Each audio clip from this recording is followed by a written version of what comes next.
There are signs the pandemic is shrinking in the UK as COVID infections fall. The good news comes with a note of caution though, as early research suggests the Delta variant is having a similar effect on the vaccinated and the unvaccinated.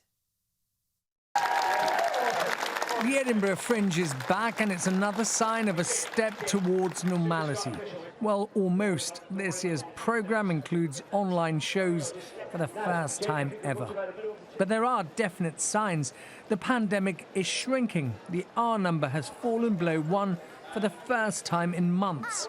And the National Infection Survey shows a drop in numbers everywhere, except Northern Ireland.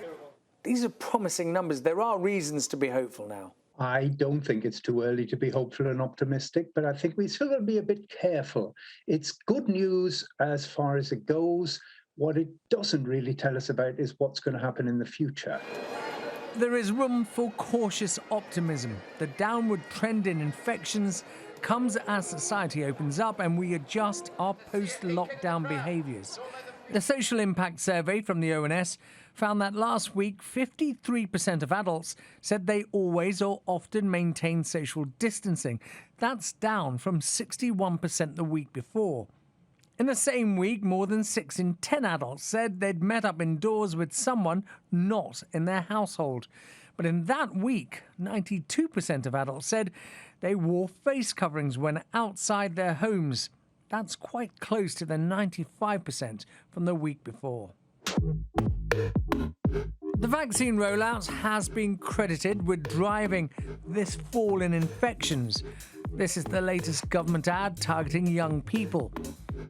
But PhD scientists have warned that they have early evidence suggesting levels of coronavirus in people with the Delta variant are the same whether they've been vaccinated or not, and this may have an impact on infectiousness.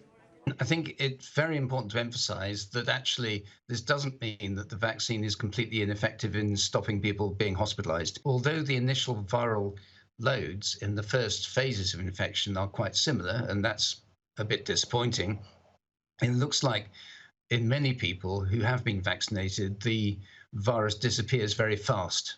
So the window for transmission may be much narrower than with people who haven't been vaccinated. There are certainly reasons to be cheerful, but as we've seen too often during this pandemic, things can change very suddenly.